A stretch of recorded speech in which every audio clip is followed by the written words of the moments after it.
حضرت علی المرتضیٰ کرم اللہ وجہہ الکریم کو مولائے کائنات کہتے ہیں کہ کیونکہ حضور علیہ الصلوۃ والسلام نے آپ کو مولا کہہ کر کے پکارا ہے. حضور نے فرمایا جس کا میں مصطفیٰ مولا ہوں علی اس کے مولا ہیں. اس طریقے سے آپ کے بے شمار حضرت ابن عباس کہتے ہیں کہ 18 مناقب ایسے ہیں کہ جو خاص طور پر حضرت علی المرتضیٰ کی شان میں آئے ہیں، جن میں آپ کی شان یکتا ہے، جو آپ کی خصوصی فضیلتیں ہیں. وہ کیا ہیں؟ خصوصی فضیلتیں. جس طرح کہ ایک یہ حدیث ہے من کنت مولا ولی. پھر اسی طریقے سے آپ فرماتے ہیں کہ قرآن حکیم فرقان مجید کے اندر فرماتے ہیں کہ تقریباً 300 کے قریب ایسے مقامات ہیں کہ مولا کائنات حضرت علی المرتضیٰ رضی اللہ تعالیٰ عنہ کے مناقب اور عظمتیں ان کے اوپر جو ہے وہ اللہ تعالیٰ نے کائنات کے لیے ایگزامپل بنایا. جس طرح کہ میں نے قرآن حکیم فرقان مجید کی سورہ بقرہ کی پارہ نمبر 3 ہے اور اس کی آیت نمبر ہے 274. سورہ بقرہ کی آیت نمبر 274 تیسرا پارہ ہے، سورہ نمبر 2 ہے اور اس کا ورس نمبر ہے 274. اس کے اندر اللہ تعالیٰ فرماتا ہے کہ الذین، جو لوگ ينفقون اموالهم باللیل والنہار، کہ جو لوگ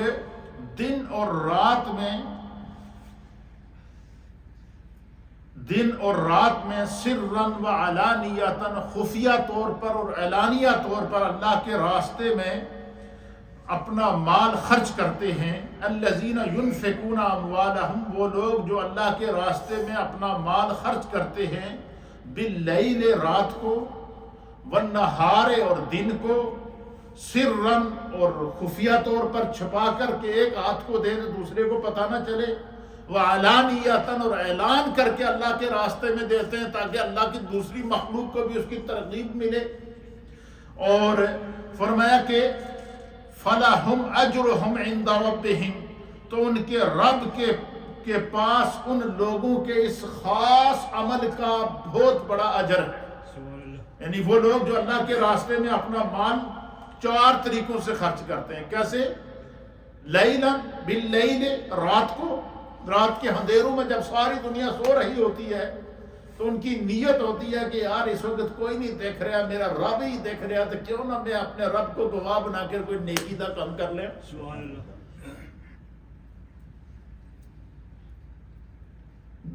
اور پھر آگے فرمایا والنہار،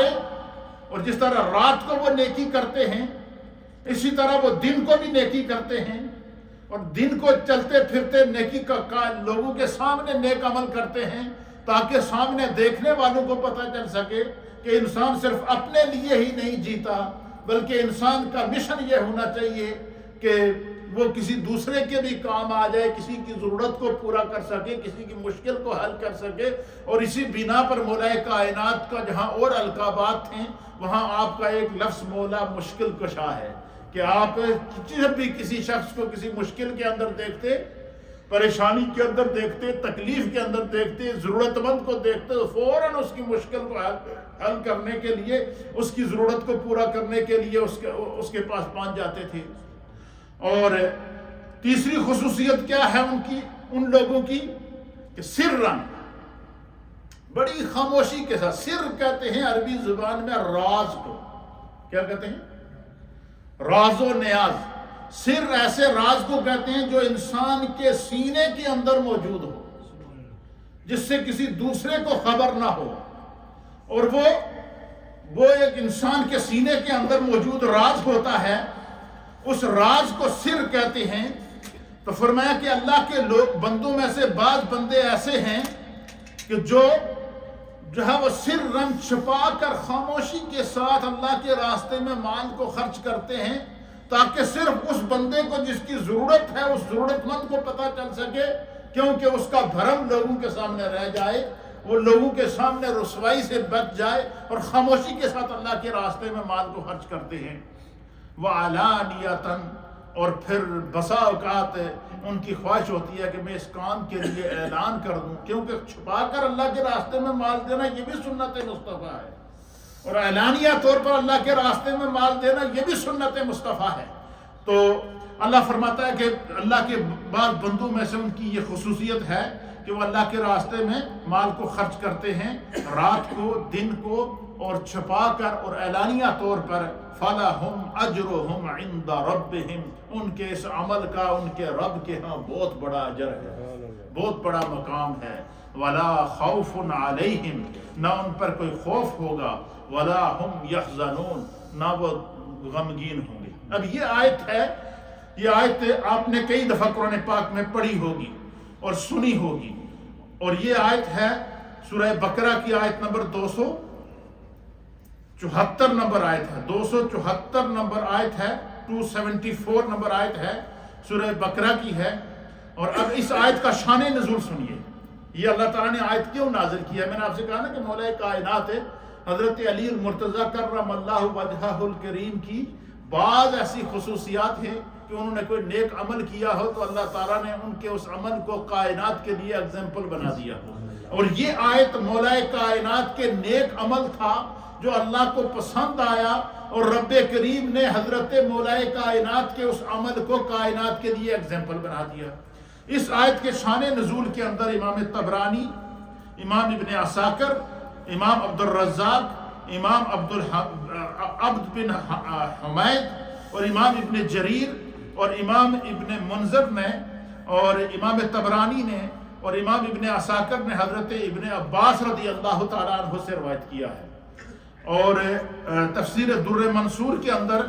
علامہ جلال الدین سیوطی نے اس آیت کے تحت اس روایت کو نقل فرمایا ہے۔ اسی طریقے سے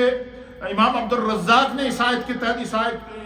اس شان نزول کو نقل فرمایا ہے۔ پھر اسی طریقے سے امام ابن عساکر نے اس روایت کو نقل فرمایا کہ حضرت عبداللہ ابن عباس رضی اللہ تعالیٰ عنہ بیان فرماتے ہیں کہ یہ جو قرآن پاک کی آیت ہے، سورہ بقرہ کی آیت نمبر 274، فرمایا یہ آیت اللہ تعالیٰ نے مولا کائنات حضرت علی المرتضیٰ رضی اللہ تعالیٰ عنہ کے متعلق نازل فرمائی ہے۔ کیوں؟ کہ مولا کائنات رضی اللہ تعالیٰ عنہ، آپ ایک جگہ گھر میں کھانے پینے کے لیے کچھ نہیں تھا تو مزدوری کے لیے گئے، کہیں آپ نے مزدوری کی، محنت کی، اور آپ نے 4 درہم مال کمایا۔ کیا کیا؟ 4 درہم مال کمایا۔ تو 4 درہم جب آپ نے مال کمایا تو آپ نے یہ کیا کہ آپ نے فرمایا اللہ تعالیٰ نے مجھے یہ توفیق دی ہے، مجھ سے بھی زیادہ ضرورت مند لوگ ہیں، مجھے ضرورت پڑی تو مجھے اللہ نے طاقت بھی دی ہے، جوانی بھی دی ہے، میں نے محنت کی ہے تو میں نے 4 درہم کما لیے ہیں۔ اور کتنے اللہ کی مخلوق میں لوگ ہیں جو معذور ہیں، لاچار ہیں، مفلس ہیں اور پریشان حال ہیں، اور ان کا گزارا بڑی مشکل سے ہوتا ہے۔ تو آپ نے وہ 4 درہم خالصتاً محنت کر کے کمانے کے بعد کیا کیا؟ حضرت مولا کائنات نے یہ کیا کہ ان 4 درہموں میں سے ایک درہم کو انہوں نے رات کو اللہ کے راستے میں کسی غریب ضرورت مند کو صدقہ کر دیا، اور اس نیت سے کیا کہ رات کی تنہائی میں سارے لوگ سو رہے ہیں، میرا رب دیکھ رہا ہے، میرے اس عمل پر میرا رب گواہ بن جائے۔ رات کی تنہائی میں آپ نے 1 درہم کسی غریب کو دے دیا، پھر صبح ہوئی تو دن کو 1 درہم کسی غریب کو دے دیا، پھر آپ نے چھپا کر 1 درہم کسی اور کو دے دیا کہ کسی کو پتہ نہ چلے سفید پوش ہے، اور کہیں آسانہ ہو کہ لوگ دیکھیں اور وہ محسوس کریں کہ بھائی یہ بظاہر تو بڑا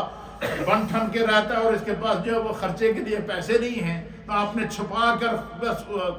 اس بندے کو کسی غریب کی مدد کر دی۔ اور 1 درہم آپ نے اعلانیہ طور پر کیا کہ فلاں شخص بڑا غریب ہے، میں اس کی مدد کر رہا ہوں، تاکہ نیت یہ تھی کہ کوئی اور بھی اس کی مدد کر لے تاکہ اس کی ضرورتیں پوری ہو جائیں۔ اب یہ نیکی مولا کائنات نے کی۔ اب اس نیکی کے اندر اخلاص شامل تھا، اس نیکی کے اندر تقوی شامل تھا، اس نیکی کے اندر جو ہے وہ محبت شامل تھی۔ تو اللہ تعالیٰ نے حضرت سیدنا مولا علی مرتضیٰ کرم اللہ وجہہ الکریم کے حق میں یہ آیت نازل فرمائی کہ اللہ تعالیٰ کے بعض لوگ ایسے ہیں کہ الذین ينفقون اموالهم باللیل، اللہ کے بندوں میں سے بعض وہ ہیں جو اللہ کے راستے میں مال رات کی اندھیرے کے اندر خرچ کرتے ہیں، بن نہارے اور دن کے بن نہارے اور دن کے اجالے کے اندر خرچ کرتے ہیں، سرم اور چھپا کر اللہ کے راستے میں خرچ کرتے ہیں، وعلانیتاً اور اعلانیہ طور پر اللہ کے راستے میں خرچ کرتے ہیں۔ تو یہ مولائے کائنات کی وہ فضیلت ہے جس کو میرے رب کریم نے قرآن حکیم فرقان مجید کے اندر بیان فرمایا۔ پھر اسی طریقے سے مولائے کائنات کے فضائل میں سے ایک فضیلت یہ بھی ہے کہ آپ نے اللہ کے راستے میں جو مال خرچ کیا، اور اس میں سے ایک دن ایسا ہوا کہ روایات کے اندر آتا ہے کہ حضرت حسنین کریمین رضی اللہ تعالی عنہم، امام عالی مقام سیدنا امام حسن مجتبی اور امام عالی مقام سیدنا امام حسین رضی اللہ تعالیٰ عنہ چھوٹے تھے، تو آپ دونوں شہزادے بیمار ہو گئے اور بڑی شدید ان کو تکلیف ہوئی۔ کیا ہوئی؟ بڑی شدید ان کو تکلیف ہوئی۔ تو ان کو جب وہ تکلیف ہوئی مولائے حسنین کریمین کو، تو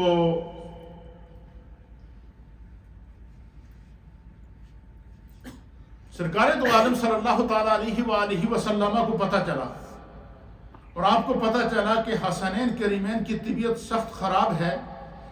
اور اللہ کے حبیب علیہ الصلوۃ والسلام ان کی عیادت کے لیے آپ نے حضرت ابوبکر صدیق کو، حضرت فاروق اعظم کو ساتھ لیا، اور اسی طریقے سے حضرت ابو ہریرہ کو ساتھ لیا، اور آپ جو ہے وہ ان کی عیادت کے لیے چلے گئے۔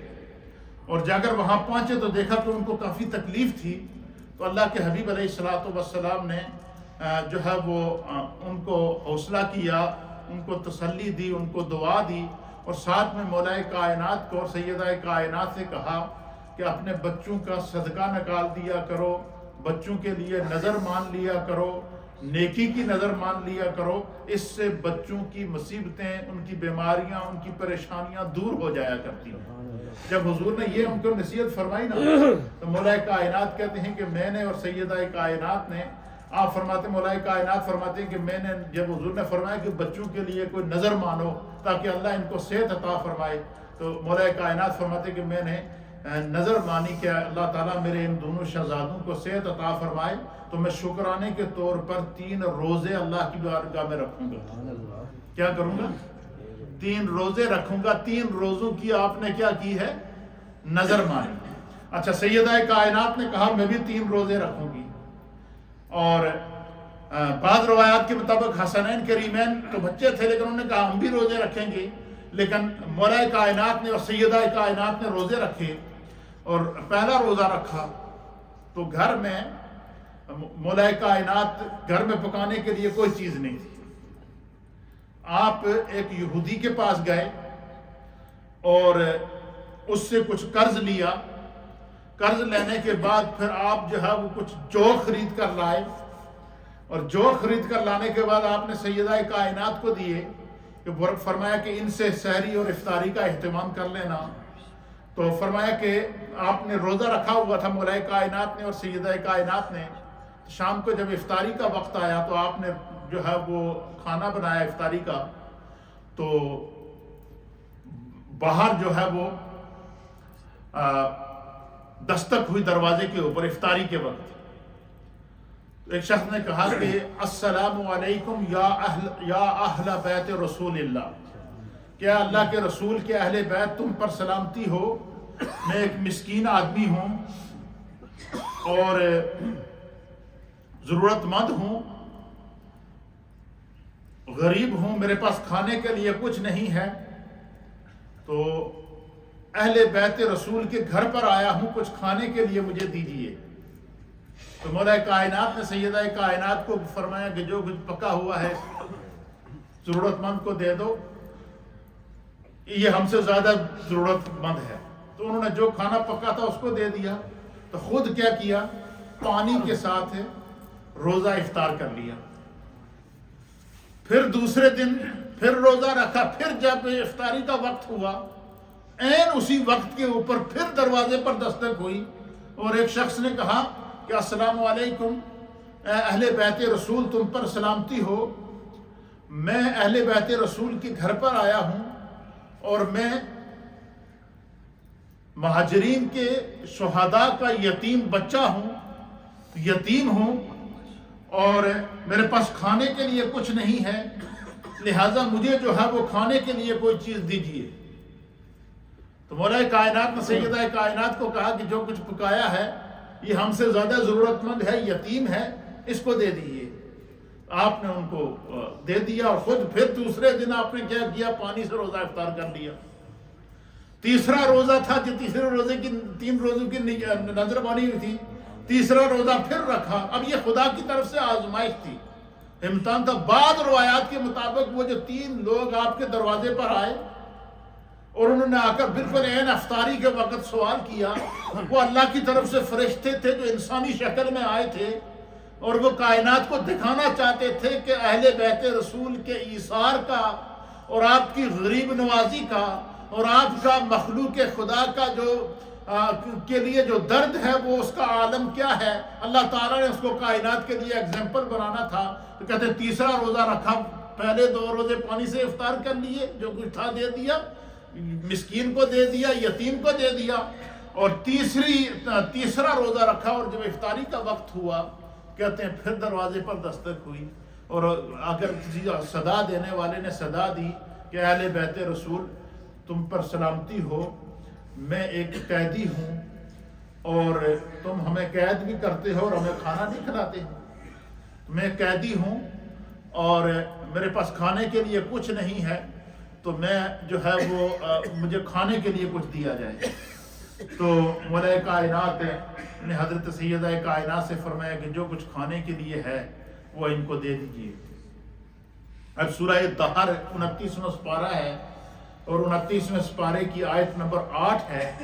جب یہ ایثار پیش کیا نا، تو حدیث کے اندر آتا ہے کہ دوسرے دن صبح کے وقت بھوک کی وجہ سے بالکل نڈھال ہوئے تھے، 3 دن سے کچھ کھایا پیا نہ تھا، اور صرف جو ہے وہ پانی کے ساتھ روزہ رکھ رہے تھے، روزہ افطار کر رہے تھے، جو گھر میں پکا تھا پہلے مسکین کو دے دیا، پھر یتیم کو دے دیا، پھر اسیر قیدی کو دے دیا۔ تو اللہ تعالیٰ کو ان کا یہ عمل اتنا پسند آیا کہ پھر دوسرے دن صبح مولا کائنات اٹھے، اور آپ نے ایک ہاتھ کی انگلی امام علی مقام امام حسین نے پکڑی ہوئی، اور ایک ہاتھ کی انگلی امام حسن مجتبیٰ نے پکڑی ہوئی، اور چہرے پر نکاحت طاری ہے، کمزوری کے اثرات طاری ہیں، 3 دن سے کچھ کھایا نہیں ہے، اور یہی کیفیت سیدہ کائنات کی اپنے گھر میں تھی۔ تو جب آپ حسنین کریمین کو لے کر سرکار کی بارگاہ میں آئے تو حضور علیہ الصلوۃ والسلام نے ان کی کیفیت دیکھی نا، تو سرکار تو سمجھ گئے۔ تو اس دوران حضرت سیدنا جبریل علیہ السلام قرآن کی آیت لے کر نازل ہوئے، اور یہ وہ کون سی آیت تھی؟ وہ 29واں پارہ ہے، سورت کا نام ہے سورہ دہر ہے، اور اس کی آیت نمبر ہے 8۔ اللہ فرماتا وَيُطْعِمُونَ الطَّعَامَ عَلَىٰ حُبِّهِ مِسْكِينًا وَيَتِيمًا وَأَسِيرًا۔ فرمایا کہ اللہ کے بندوں میں سے بعض بندے ایسے ہیں کہ جو کھانا کھلاتے ہیں اس کی محبت پر، مسکین کو، یتیم کو اور قیدی کو۔ پھر فرمایا انما نطعمکم لوجہ اللہ، اور وہ صرف اور صرف خالصتاً اللہ تعالیٰ کی رضا کے لیے وہ اتنا بڑا ایثار کرتے ہیں، قربانی کرتے ہیں، خود تکلیف برداشت کر دیتے ہیں، لیکن کسی کو تکلیف میں دیکھنا ان کو برداشت نہیں ہے۔ تو یہ آیت بھی مولا کائنات سیدہ کائنات اور حسنین کریمین کے فضائل اور مناقب کے اندر نازل ہوئی، کیا کہ 3 دن خود وہ بھوکے رہے، 3 دن خود کچھ نہ کھایا، جو کچھ گھر میں پکا ہوا تھا پہلے دن مسکین کو کھلا دیا، دوسرے دن یتیم کو کھلا دیا، خود پانی سے روزہ پہلے دن بھی افطار کر دیا، پانی سے روزہ دوسرے دن بھی افطار کر لیا، اور تیسرے دن قیدی کو کھلا دیا۔ اور پھر اللہ تعالیٰ نے قرآن حکیم فرقان مجید میں فرمایا کہ یہ جو ہے وہ خالصتاً انما نطعمکم لوجہ اللہ، کہ وہ جو انہوں نے کھانا کھلایا انہوں نے وہ خالصتاً اللہ کی رضا کے لیے لوگوں کو کھانا کھلاتے ہیں، جزاء ولا شکورا، نہ تو تم سے کسی اجر کے خواہاں ہیں، نہ یہ کہ تم ان کا شکریہ ادا کرو گے، انہوں نے ہم پر بڑا احسان کیا ہے۔ فرمایا ان کا یہ عمل خالصتاً اللہ کے لیے ہے۔ تو اس سے پتہ چلا کہ مولا کائنات سیدنا علی المرتضیٰ کرم اللہ وجہہ الکریم کے بعض ایسے نیک اعمال تھے کہ جن کو اللہ تعالیٰ نے قرآن میں وحی کے ذریعے انسانیت کے لیے ایگزامپل بنا دیا، اور ان میں سے ایک یہ سورہ دہر کی آیات ہیں، آیت نمبر 8 ہے اور آیت نمبر 9 ہے۔ پھر اسی طریقے سے سورہ دہر کی آیت نمبر 12 کے اندر اللہ فرماتا ہے وَجَزَاهُمْ بِمَا صَبَرُوا جَنَّةً وَحَرِيرًا، فرمایا کہ اور مرحمت فرمائے گا انہیں صبر کے بدلے میں اللہ تعالیٰ جنت اور ریشمی لباس، یعنی کہ فرمایا کہ انہوں نے قربانی تو دے دی، غریب کا پیٹ بھرا، یتیم کا پیٹ بھرا، مسکین کا پیٹ بھرا، اور اپنی ضرورت پر ان کی ضرورتوں پر اپنی ضرورت کو ان کی ضرورتوں پر ترجیح دی، خود بھوکا رہنا گوارا کر دیا۔ فرمایا اللہ تعالیٰ اس کے بدلے میں انہیں جنت سے خوبصورت ریشمی لباس بھی پہنائے گا، اور جنتی کھانے بھی اللہ نے ان کے لیے مقرر کر دیے ہیں۔ تو یہ آیت بھی جو ہے وہ یہ تینوں آیات ہیں، آیت نمبر سورہ دہر کی آیت نمبر 8، سورہ دہر کی آیت نمبر 9 29واں پارہ، اور سورہ دہر کی آیت نمبر 12 یہ 29واں پارہ، یہ تینوں آیات بھی مولا کائنات جناب حضرت علی المرتضیٰ رضی اللہ تعالیٰ عنہ نے ایثار کیا، قربانی کی، اللہ کے راستے میں مال خرچ کیا، تو اللہ تعالیٰ نے ان کے اس عمل کو کائنات کے لیے کیا کر دیا، ایگزامپل بنا دیا۔ پھر اسی طریقے سے قرآن حکیم فرقان مجید کے اندر اللہ تعالیٰ نے ان کی جزا کو بیان فرمایا،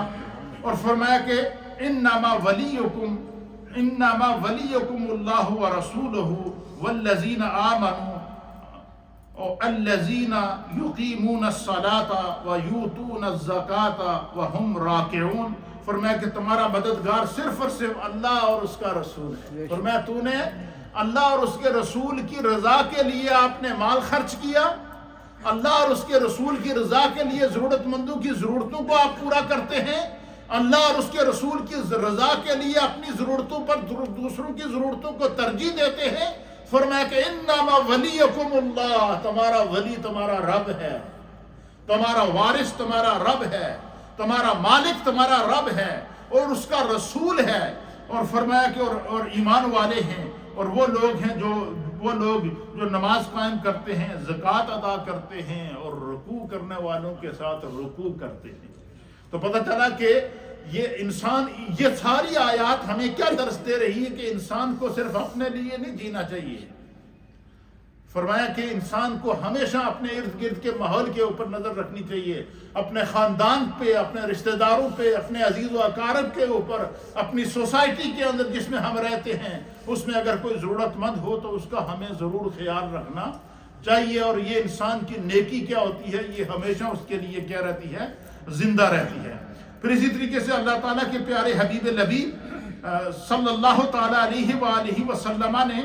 جو لوگ اللہ کے راستے میں مال کو خرچ کرتے ہیں، ان کی عظمت کو بیان کرتے ہوئے، ان کی فضیلت کو بیان کرتے ہوئے، اور ان کے مرتبے کو بیان کرتے ہوئے فرمایا کہ جو اللہ کے راستے میں مال کو خرچ کرتے ہیں، دوسروں کی ضرورتوں کو پورا کرتے ہیں،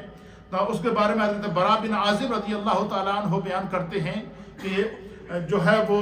اللہ کے پیارے حضرت ابو ہریرہ کہتے ہیں کہ رسول اللہ صلی اللہ تعالیٰ علیہ وآلہ وسلم نے فرمایا کہ جس شخص نے پاکیزہ کمائی سے ایک کھجور کے برابر بھی اللہ کے راستے میں مال کو خرچ کیا، صرف ایک کھجور کے برابر، صرف اس نیت سے کہ میری اس کے کھجور دینے سے کسی ضرورت مند کی ضرورت کو پورا ہو جائے گا، فرمایا کہ جس نے ایک کھجور کے برابر بھی اللہ کے راستے میں مال کو خرچ کیا، اور اللہ صرف پاکیزہ چیز کو اللہ کے راستے میں قبول کرتا ہے، تو اللہ تعالیٰ اس صدقے کو اپنے دائیں ہاتھ سے قبول فرماتا ہے، پھر اس صدقے کو پالتا رہتا ہے جس طرح کہ تم میں سے کوئی شخص اپنے گھوڑے کو پالتا ہے۔ حضور نے فرمایا کہ جس طرح کسی نے کوئی گھوڑا رکھا ہوا ہو تو اس گھوڑے کو جب پرورش کرتا ہے، اس کو جوان ہوتے ہوئے دیکھتا ہے، اس کو طاقتور ہوتے ہوئے دیکھتا ہے، اور اس کا ایک ایک دن گنتا ہے کہ یہ گھوڑا مجھے جہاد کے اندر کام آئے گا، یہ گھوڑا اتنا خوبصورت گھوڑا ہے۔ فرمایا جس طرح تم اپنے گھوڑے کی پرورش کرتے ہو، اس طرح اللہ کے راستے میں دیا ہوا ایک کھجور، یہ بڑھتا رہتا ہے، بڑھتا رہتا ہے، بڑھتا رہتا ہے، بڑھتا رہتا ہے۔ پھر کیا ہوتا ہے؟ پھر اللہ کے حبیب علیہ السلام فرماتے ہیں کہ وہ کھجور کا دیا ہوا صدقہ وہ قیامت کے دن پہاڑ کی مانند ہو جاتا ہے۔ کیا ہوتا ہے؟ اور ایک روایت کے مطابق، ابو داؤد شریف کی روایت کے مطابق، نبی علیہ السلام نے فرمایا کہ جب انسان اپنی نیکیوں کو لے کر اللہ کی بارگاہ میں حاضر ہوگا، اس کو اللہ کی بارگاہ میں حاضر کیا جائے گا تو اس کے ارد گرد نیکیوں کے بڑے بڑے پہاڑ چل رہے ہوں گے، تو وہ حیرت میں مبتلا ہو جائے گا اور وہ کہے گا کہ یہ اتنی بڑی نیکیوں کے پہاڑ یہ کہاں سے آئے ہیں؟ تو اسے کہا جائے گا کہ یہ تمہارا وہ ایک کھجور، ایک درم، ایک دینار، ایک پاؤنڈ جو تو نے خالصتاً اللہ کے راستے میں اللہ کی رضا کے لیے خرچ کیا تھا، یہ اللہ تعالیٰ نے اس کے اندر برکت پیدا کر کے اضافہ کیا ہے جو تیری نیکیوں کے وزن کو بڑھائے گا۔ تو مولا کائنات تاجدار حل عطا مولا مشکل کشا حضرت علی المرتضیٰ کی یہ فضائل، یہ مناقب کہ انہوں نے کوئی خالصتاً اللہ کے لیے جو کام کیا، جو نیکیاں کی ہیں تقوی اور طہارت کی صورت میں، عبادات کی صورت میں، تقوی اور طہارت اور عبادت کا یہ عالم تھا کہ جس وقت مولا کائنات پر حملہ ہوا، آپ نماز کے اندر تھے تو آپ کو تیر پنڈلی کے اندر لگا اور پنڈلی میں تیر، پنڈلی کی ہڈی کے اندر آپ کا تیر جو ہے وہ ترازو ہو گیا۔ حکاماء آئے، انہوں نے بڑی کوشش کی اس تیر کو نکالنے کی، تو وہ ہڈی کے اندر پھنسا ہوا تھا، نہیں نکل رہا تھا، درد ہو رہا تھا۔ آپ بڑے جو ہے وہ اس کو ہاتھ نہیں لگانے دے رہے تھے، سارے پریشان تھے کہ وہ ہڈی سے اس تیر کو نکالیں کیسے۔ جب سارے بے بس ہو گئے تو مولا کائنات نے فرمایا، تو ان کو بلا کر فرمایا، انہوں نے کہا کہ میں تمہیں بتاتا ہوں یہ تیر کیسے نکلے گا۔ آپ نے فرمایا کہ جب میں نماز کا ٹائم ہو، میں نماز کے لیے کھڑا ہو جاؤں، تو اس وقت تم اس تیر کو پوری طاقت سے کھینچ کے نکال دینا۔ کیوں؟ آپ فرماتے ہیں جس وقت میں اپنے رب کی بارگاہ میں عبادت کے لیے کھڑا ہوتا ہوں نا، وہ ٹائم میرے اور میرے رب کے درمیان خاص ٹائم ہوتا ہے۔ اس ٹائم پھر مجھے مخلوق کی پرواہ نہیں ہوتی، میری نظر مخلوق کے اوپر نہیں ہوتی، میری سوچ مخلوق کے اوپر نہیں ہوتی، وہ وقت میرے اور میرے خدا کے درمیان ہوتا ہے۔ اور یہی ہوا کہ مولا کائنات جب نماز کے لیے کھڑے ہوئے تو وہ تیر جو اس کو کھینچنے سے ہڈی کے اندر سے نہیں نکل رہا تھا، اس کو کھینچ کر نکال دیا گیا، مولا کائنات کو پتہ ہی نہ چلا اور آپ نے اپنی نماز مکمل کر دی۔ یہ تھی اہل ایمان کا تقوی، طہارت۔ اللہ تعالیٰ ہمیں دین کو سمجھنے کی توفیق عطا فرمائے۔ 13 رجب چونکہ آپ کا یوم تھا، اس لیے میں نے 2 درس اس کے اوپر کمپلیٹ کر لیے ہیں۔ اللہ تعالیٰ اپنی بارگاہ میں قبول فرمائے۔